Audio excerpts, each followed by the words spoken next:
I'm Galen Windsor, and I thought I'd share a few hands-on practical things that have to do with this nuclear scare scam. Now, you've heard that gamma energy, the kind of energy that comes off a rock like this, is the most penetrating, most damaging of all radiation. And not only that, here is uranium, the parent of radon, and they say if you can detect radon in a home, then it's bad. If you exceed the EPA's limit, it's reason to run you out of your home.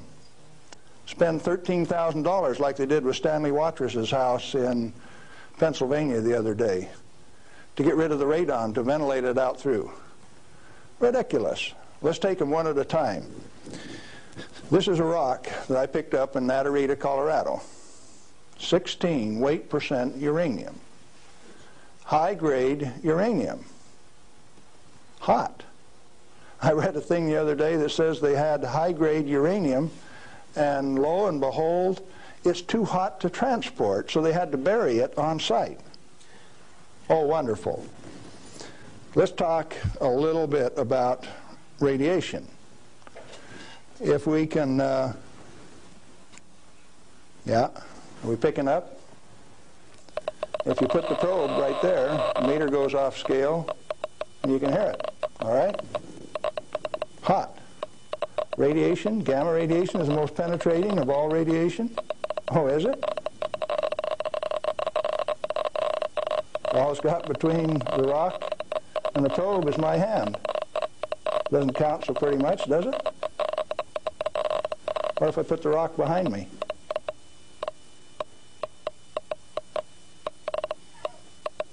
You don't suppose they've been lying to you, do you?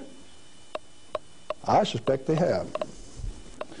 Well, let's do a little bit more. I got a black bottle. This stuff comes in white bottle. A bottle of no-dose. You can send children down to the drugstore to buy no-dose. All they need is money. In this are 660 white caffeine pellets. And this one is uranium oxide, U3O8. You can't buy it for love nor money.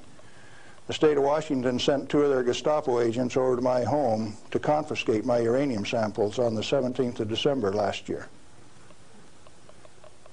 Got a challenge. I'd like to have somebody in the room volunteer to take all of this bottle or all of this bottle. The only thing that I'll tell you is that one of them won't hurt you and the other one will kill you. Do you want the white stuff or the black stuff? White stuff? You do. There's enough in there to kill 4 men your size. The government says we got to ban this material. It's radioactive. Let's check it in the bottom of the bottle. Not very radioactive. Let's take the cap off. Oh goodness, very radioactive. This instrument will only count gamma, energy. It's just energy. Light's coming from those lights, only you're getting lots of infrared from the lights as well as ultraviolet.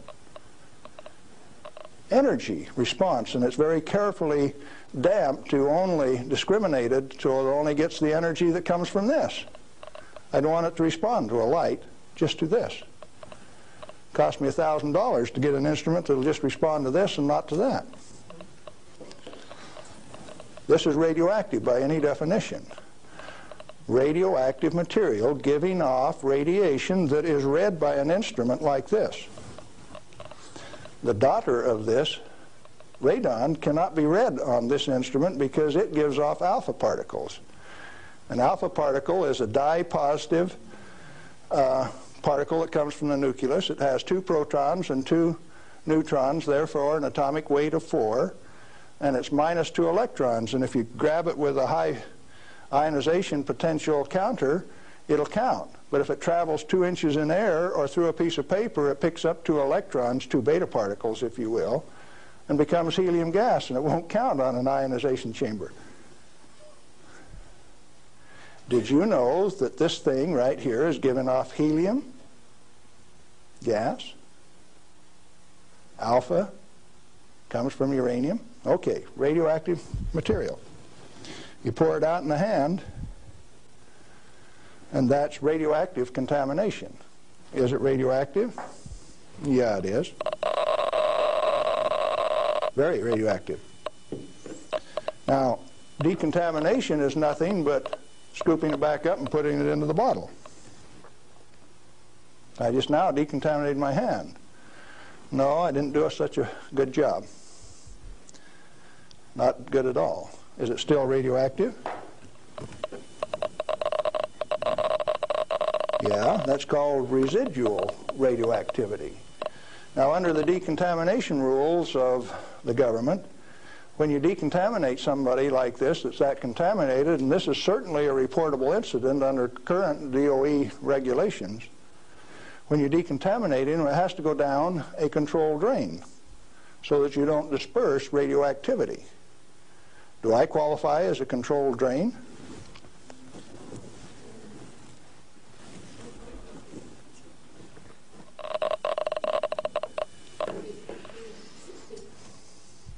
That material that I just ate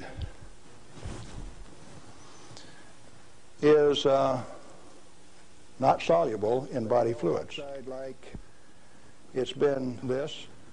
It was fired originally at 940 degrees C, where it becomes U3O8, known in the industry as HCl insoluble. In other words, it will not dissolve in concentrated hydrochloric acid, hot. Your stomach has 10th normal hydrochloric acid in it, so it won't even dissolve. The stuff is so fine that it has no texture to it. Doesn't even feel rough. So it's tasteless, odorless, has no texture. How's it supposed to hurt me? Because I've been eating this on lecture tour for 2 years, the state of Washington felt it necessary to confiscate my uranium samples so that I would be safe. Dr. Fulton from the Hanford Environmental Health Foundation called up and he says, "Hey, I heard one of your guys OD'd on uranium today, Galen." And we talked for a little while and he says, "Oh, that was you." And I says, "Listen, I can eat all that stuff I want." He says, "It'll ruin your kidneys." "How are your kidneys?" "They're fine." "Well, you should have been chelated within 4 hours. And I mean, you guys are going to follow me around the country and give me chelating agents every 4 hours after I eat it on lecture tour?" He says, "We'll give you any medical assistance that you need, Galen. We don't want anything to happen to you." I said, "Did that include turning out the federal SWAT team 4 days ago to get me?" Where are these guys coming from? Well, here's a piece of metal. Density of 19, 19.0.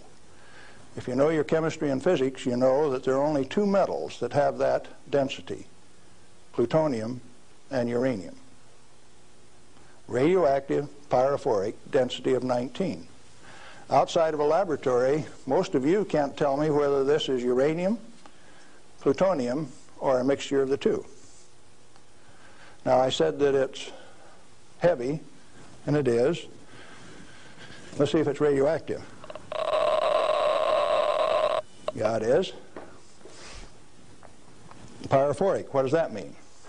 Pyro, fire. Black on the end.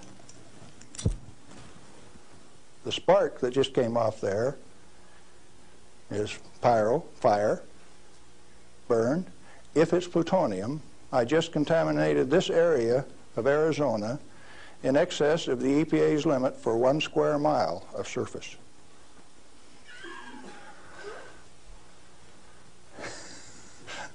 Somebody laughed. It's serious. The end of progress altogether says that I just contaminated you in excess of the limit for 1 square mile. It's now silver on the end. Tomorrow it'll be black because it self-oxidizes, this black color like this, all by itself. Plutonium does that and uranium does that. Is it hazardous? Yeah, it is, because they take depleted uranium metal and make it into 50 caliber bullets, fire them from shoulder-held weapons. In 1976, they obsoleted tank warfare with these things because it only takes one dog face with one weapon to knock out a 65-ton tank. It'll go through 3 inches of armor plate, and when it comes out the other side, it's that white hot spark that we just made. And the 5 men in that tank are dead because it'll burn all of the oxygen out of the air and burn their flesh. 1976, they obsoleted tank warfare, and you never even knew that. They make 10,000 of those bullets every day in the United States.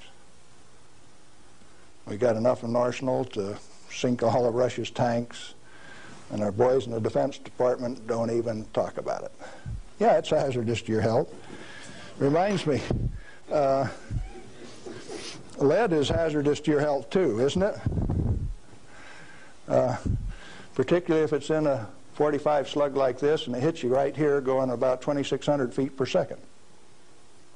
It's not the material, it's the impact from the velocity. Let's be very specific in the words that we use. This particular chunk of lead came out of a human body. My son, who's a deputy sheriff, thought maybe I could use it on tour. That's called dying of lead poisoning. Anything less is a figment of the imagination because it's not soluble in body fluid either.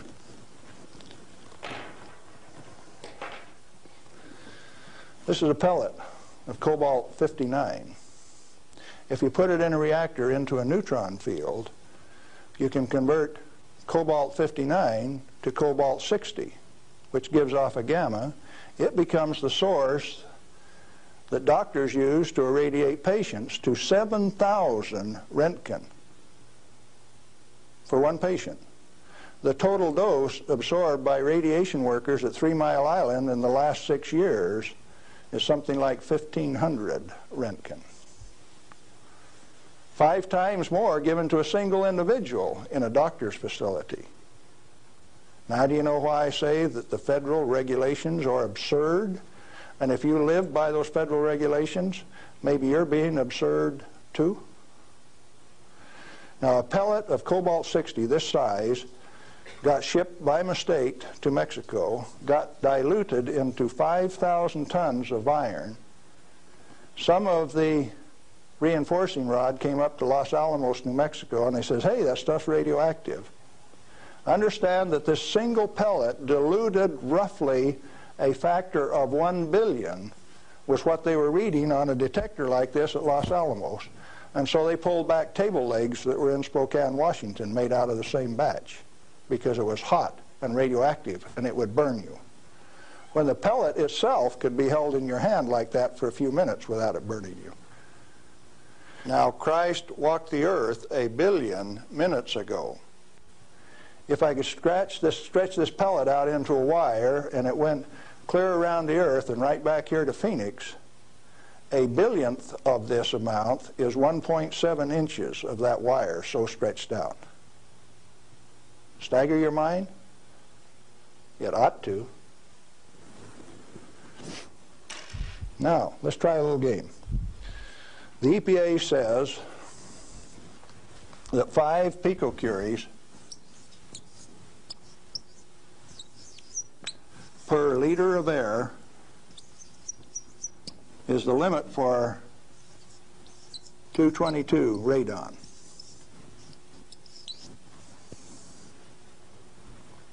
And they handle that like it's a real number. Madame Curie says that 1 gram of radium equals 1 Curie equals 2.22 times 10 to the 12th disintegrations per minute, and that's the basic definition of radioactivity. How many disintegrations is this? Should we find out?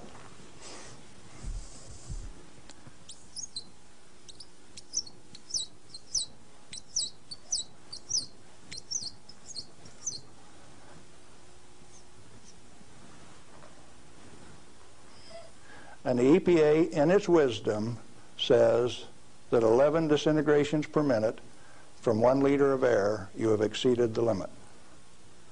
You know what I did the other day? I've been having a little tough with some legal authorities up in my house.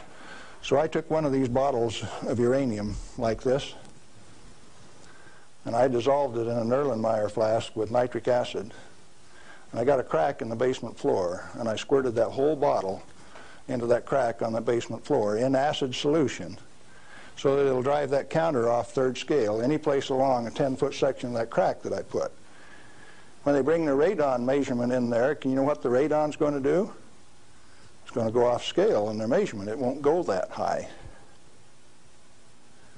If Watrous' house with 17 times this limit in it was caused to spend $13,000 and give it national TV coverage, press coverage, think what Galen Windsor's house is like. I went to the trouble to notify my congressman about it, Mike Lawrence, the manager of the Department of Energy in the Pacific Northwest, my state representative, Ray Isaacson, and a few other astute people, including the banker and the lawyers and the appeal court. What are they going to do with that? I set them up on that last Thursday, and I come down to Phoenix, so I escaped the falderall. What I'm saying to you is that the federal regulations are absurd. The congressman that put them into place ought to be fired. They ought to be sent home. The regulators, what do you do with them? Quit paying them. The taxpayer, the electorate, elects those people to go out and do a job. Why do you continue to pay them when they're teaching you baloney? When they're putting in regulations that don't make any sense? Cut it out. Quit paying them, fire them, send them home. The term I grew up with says can them. Is it easy? Apparently not. You haven't got the job done. The majority of the Congress is irresponsible, amoral, atheistic, irresponsible. Let's see, how many more adjectives can I drum up?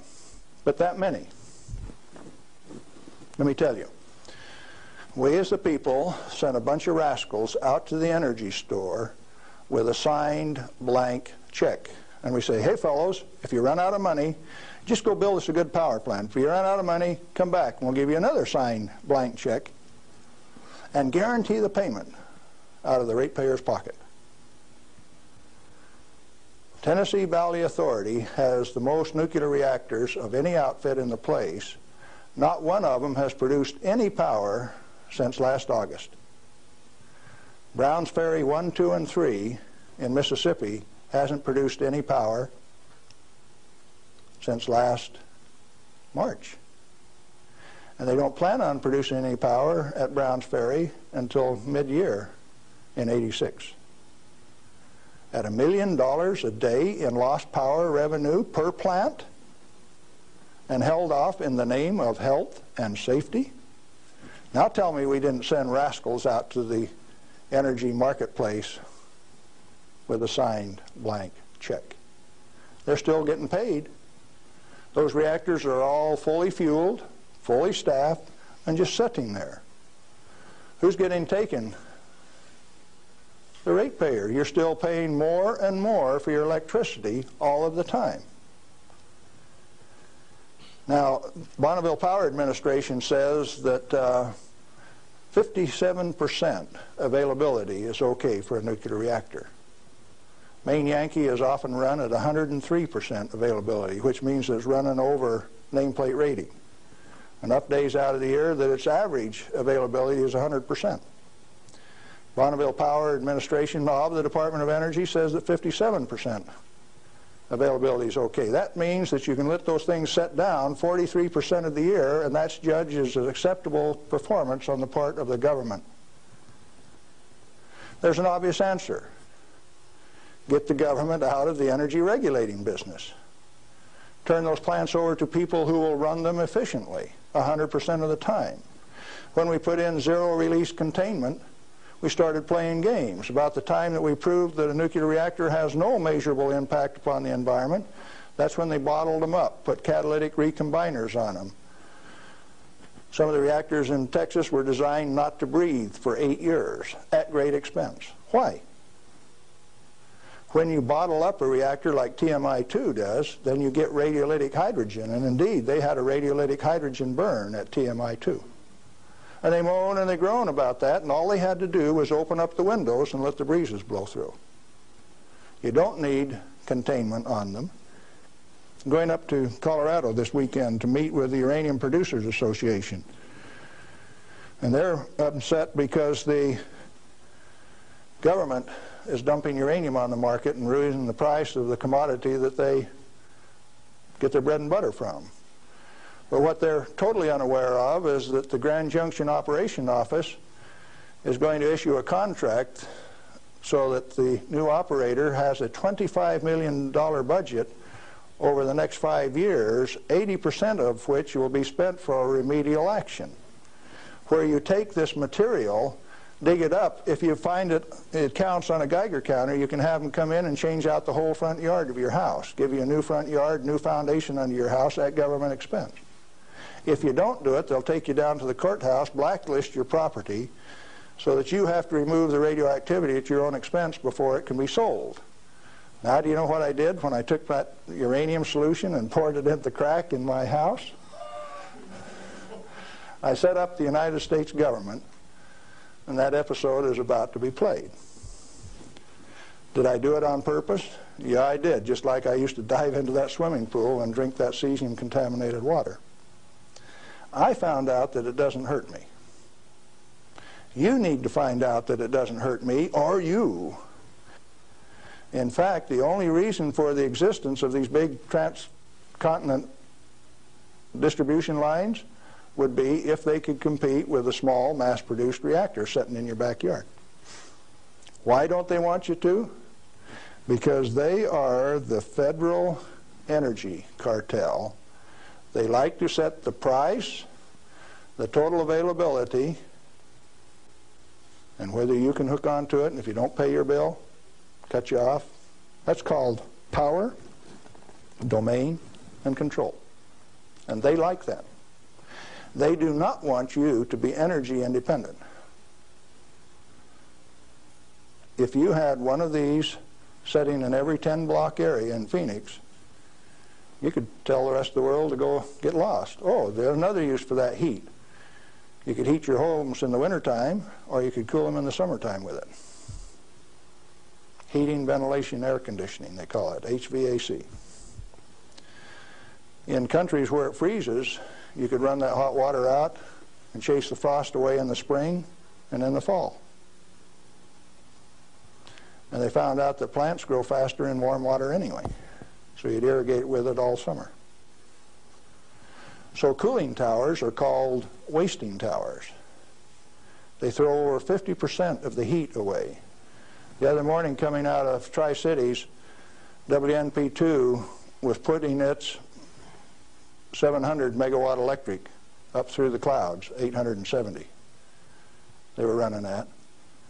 And the clouds were laying all over the ground, and there was a little ice cream cone right out there, and I said, there's WNP2.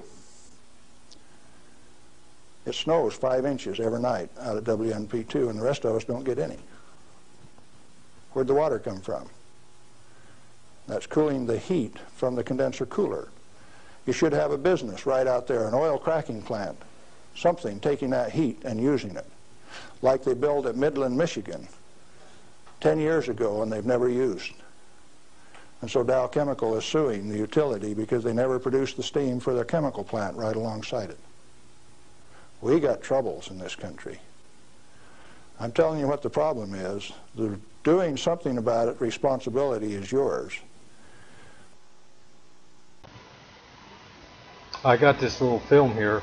Some people comment that they know nuclear bombs are real because their granddad was there. So you'll see if your granddad's here in this film. In this film they build a city out in the desert and then blow it up. This film was made in Hollywood, like most fictional films, at Lookout Mountain Studio, which for some reason they call a laboratory.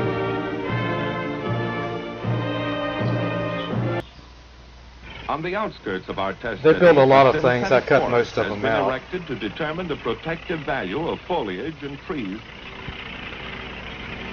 To give us a ring Here they are, ready to now, blow with it all up. the elements in I place, guess our they test flew in bay with is an airplane. complete. From the air, its center will appear as a bullseye to the bombardier at H hour.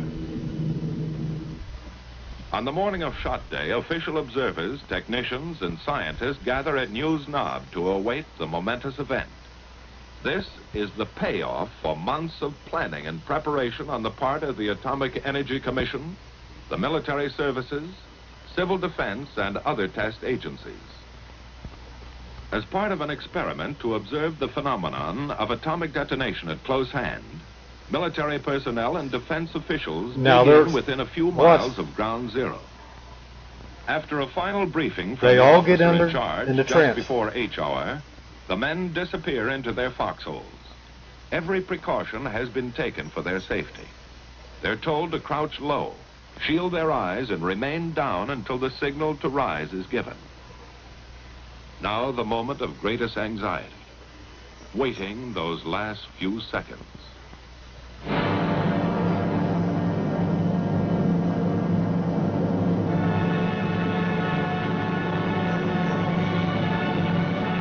Now I can't see anything in here that says that this is an atomic explosion. It just looks like an explosion. I don't even know if this stuff is real or just a model.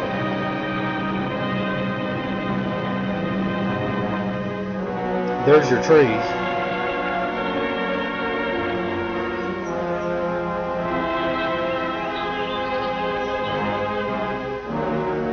Seconds later, the blast wave They got up a reaches the little too trenches. soon. Now you would think all that dust would be radioactive, and As the tower they don't of seem to smoke be and worried. flame looms overhead, one thought is uppermost in all minds. Now it's over. The fury of it had stunned some, but not one was injured. High above, the smoke ring puffed by atomic breath rises skyward, watched by the men who had faced it. A scouting party takes the first look at the scattered wreckage of the test city. The imprint left by the hurricane of fire and blast remains here for us to read and analyze. From studies of ruins and damage such as this, we get the hard-to-come-by knowledge that helps us form rules. Now, they for don't seem to be survival worried in about modern warfare. While radioactivity. only atomic bombs are tested in Nevada, the results can be scaled for the larger, far more powerful thermonuclear weapons. A hydrogen bomb will destroy Now he's saying a this is just a greater little area bomb. than the atomic bomb, A small bomb. and will release more dangerous radioactive materials. But the problems of rescue caused by There's your blasts and trees. fire along the periphery of damage remain the same. In these fringe areas, civil defense training can save many lives, lessen damage from secondary fires, and help establish emergency facilities. Now in a helicopter, the radiological safety men measure the amount of radiation. When readings Now, how long indicate did you think they safety for stayed in human those beings, trenches? The troops are led in for a tour of the area. By double-checking, They couldn't have been in there very long. How long can you stay in a trance? And confidently, They don't seem to be worried about radiation. Contamination. They're going An right out to indication look of at the it. progress made in understanding atomic hazards. And thus, each test adds to our growing fund of knowledge. For it is only by investigating and experimenting that we get the facts to keep our military and civil defense program up to date and effective. Every bit of How did this twisted little house steel survive? makes its contribution. Blackened ruins and ashes of a structure add another chapter. The shattered wreckage of a dwelling offers an eloquent testimonial. Piece by piece, like the parts of a jigsaw puzzle, our story is assembled, analyzed, and evaluated.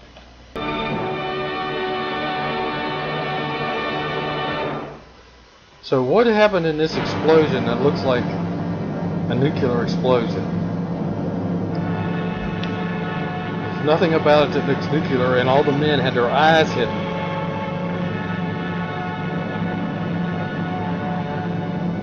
When it exploded. If your granddad was here and saw this explosion, I don't think he was too impressed. I'm sure they told him it was nuclear, and he believed them because he didn't have any reason not to. But says he had his eyes covered up and was in a trench. Seconds later, I don't think he's really an expert on whether or not this was an atomic bomb. He just knew what he was told, and that was all.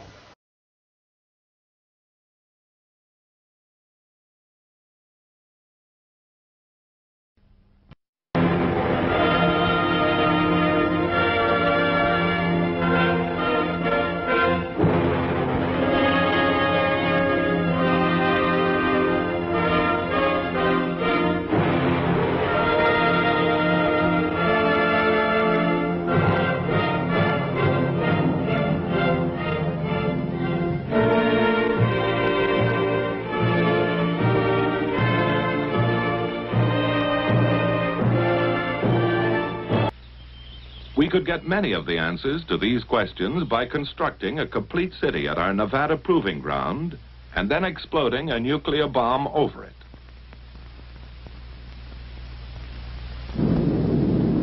We could study the effects of damage over a wide area, under all conditions, and plan civil defense measures accordingly. But such a gigantic undertaking is not feasible.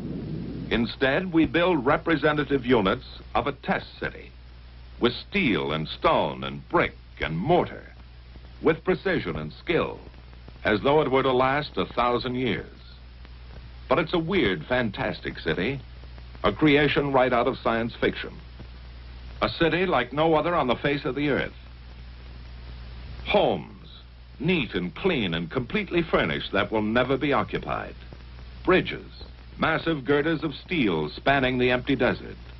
Railway tracks that lead to nowhere, for this is the end of the line.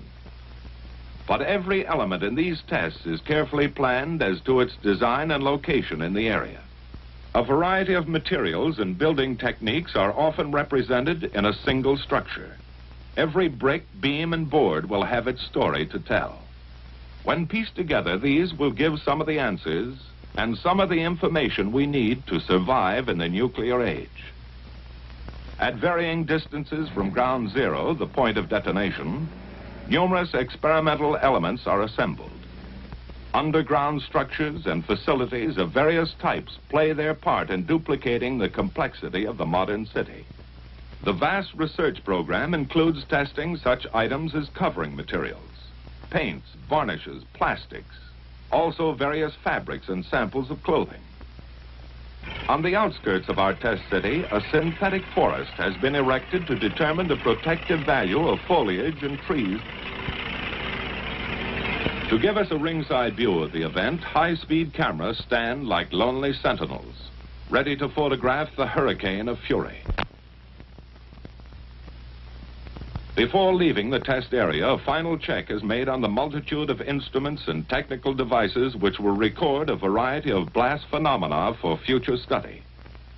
Now, with all the elements in place, our test city is complete. Here is a picture of the high-speed cameras. You can see they're up on poles. It's hard to say how tall the poles are, but watch during the film as they show the buildings being blown apart and structures falling down, that the pictures from these cameras remains rock solid. These cameras don't sway a bit in the blast like you would expect them to.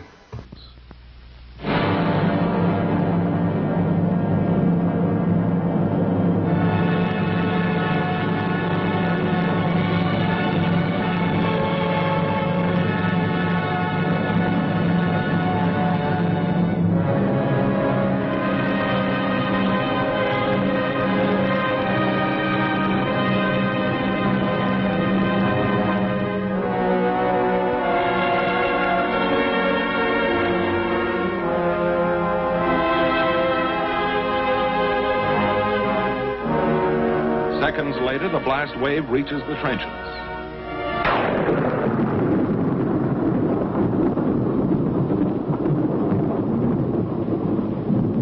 As the tower of smoke and flame looms overhead, one thought is uppermost in all minds. Now it's over. The fury of it had stunned some, but not one was injured.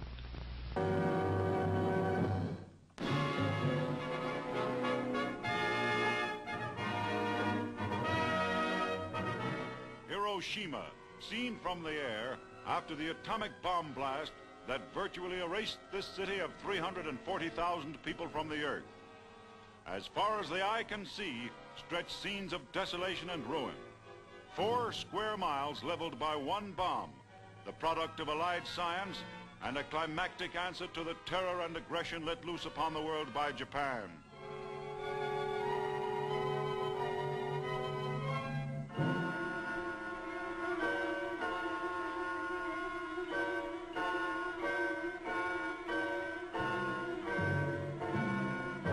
There was no direct hit, no gaping crater. Exploding in the air above this former Japanese Army deployment center, the first of the 2 atomic bombs used against Japan caused this area of destruction. Only a few isolated structures still standing.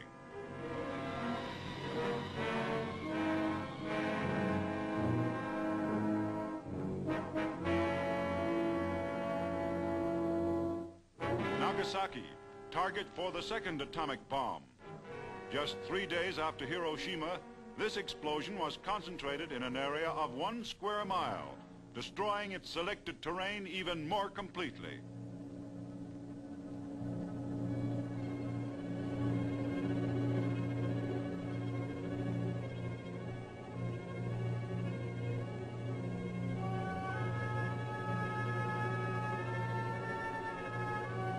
Osaka, city of 3 million, is burned out by fire bombs that razed scores of square miles. Scenes like these leave no doubt that Japan was thoroughly beaten before the atomic bomb. Kure, Japanese arsenal city and site of the empire's largest naval base. In its harbors lie the disabled remnants of a once powerful fleet. Japanese sea power smashed beyond repair in a succession of defeats by the American Navy. Another evidence of the enemy's final inability to wage war.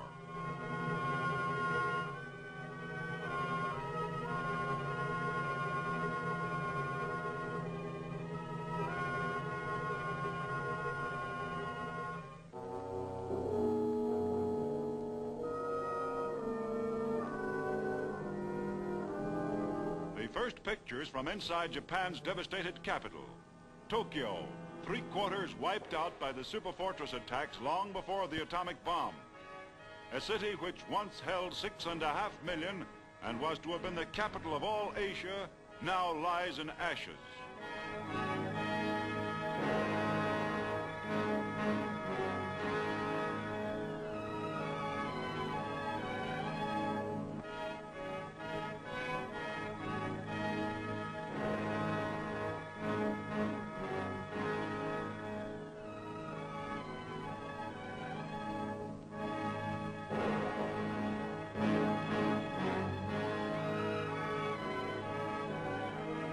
Outside the Emperor's palace, almost wholly untouched in the American bombings, a few Japanese subjects worship.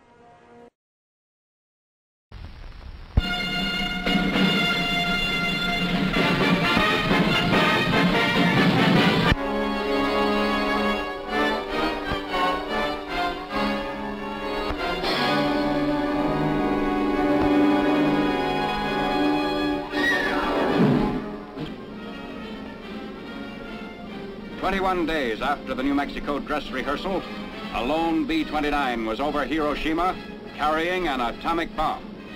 At 8:15 in the morning of August 6, Japanese time, the first atomic bomb hit an enemy target. The bomb was aimed to explode above 0 point, a spot in the city at the junction of the Motoyiso and Ota rivers. The bomb was intentionally set to explode well above the 0 point to dissipate its radioactivity. Here is the pictorial record of the result. At 0 point, directly beneath the explosion, the soldier in the scene is pointing at the spot from which all damage to the surrounding area was measured in terms of distance from the center of the blast. Within a mile of 0 point, the devastation speaks for itself. But in these very ruins, Army cameramen have found and filmed pictorial evidence that tells in twisted steel and stone the effect of death-dealing atomic power. Reinforced concrete buildings seem to have withstood the explosion fairly well. the damage varying with their distance from 0 point. Within an area of 1 mile to 1.5 miles, this type of building was the only type to withstand complete demolition and destruction. The destructive circle within 1 mile from 0 point had a few notable exceptions, mainly reinforced concrete. On the edge of the area of greatest damage was a landmark, the Red Cross Hospital, which never ceased functioning although it sustained damage. Today it dominates the desert of a debris that was Hiroshima.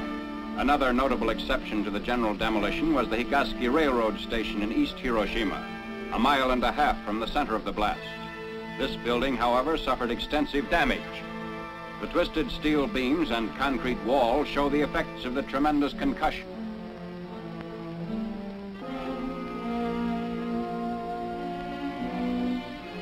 What's left of the Commercial Museum, within 0.2 of a mile of 0 point, also gives indication of the tremendous push of the explosion. Amazingly enough, bridges did not suffer too badly at Hiroshima. This steel rail bridge 1 mile from 0 point had the side toward the explosion virtually blasted by flying particles, which removed almost all the paint. But the side away from the explosion did not need a new paint job. Roads in the area fared better than buildings or bridges. Shortly after the fires died down, traffic was resumed. Today, these highways through the ruins are again in use. Beside our military traffic trudge the survivors of vanished Hiroshima, the first city in history to be atom-bombed into oblivion.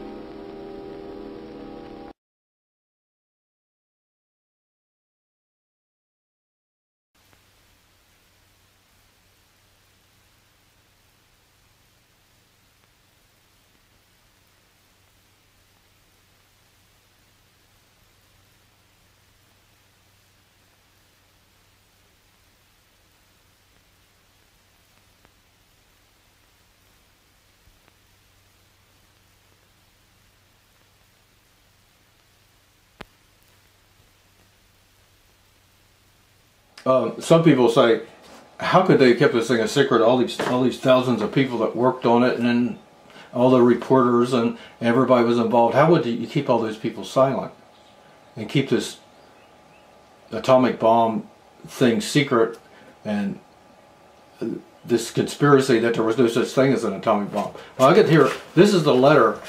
This is the telegram that, or the letter that gave the orders to bomb Japan. And it says, the 509 Composite Group will deliver its first special bomb as soon as weather permits. They never called it an atomic bomb. They called it a special bomb. This is from Office of the Chief of Staff, 25 July 1945, to General Carl Spaatz, Commanding General, United States Army Strategic Air Force. And it's from Thomas Handy, Acting Chief of Staff. So here's the letter. And I want to read paragraph 3, right down here. It says, 3. Dissemination of any and all information concerning the use of the weapon against Japan is reserved to the Secretary of War and the President of the United States. No communiques on the subject or releases of information will be issued by commanders in the field without specific prior authority. Any news stories will be sent to the War Department for special clearance.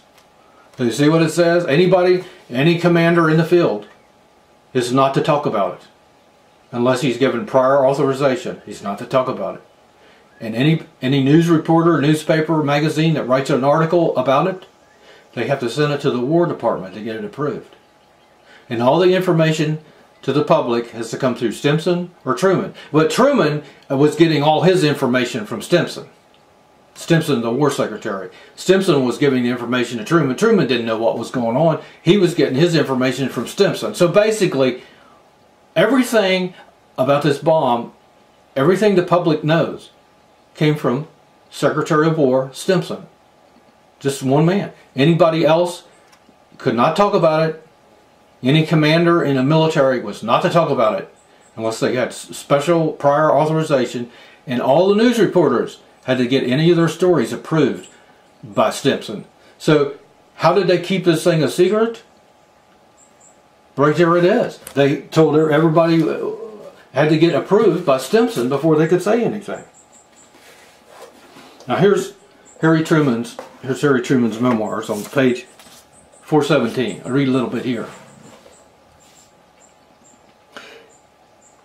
It was the achievement, he's talking about the atomic bomb. It was the achievement of the combined efforts of science, industry, labor, and the military, and it had no parallel in history.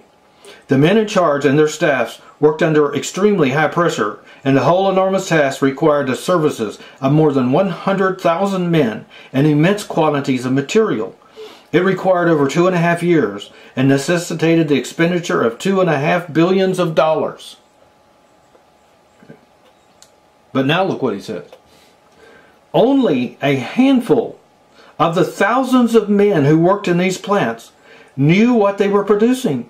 So strict was the secrecy imposed that even some of the highest ranking officials in Washington had not the slightest idea of what was going on. I did not. See, Truman was vice president and he didn't know what was going on. It wasn't until after FDR died and Stimson came to him and said, you know, I got a secret to tell you.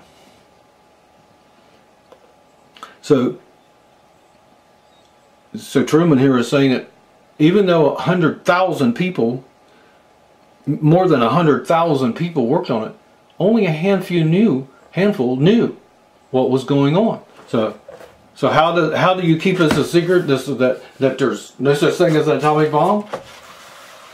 Well, you got complete control of all the information. That's how you do it. Thanks for watching. Have a great day.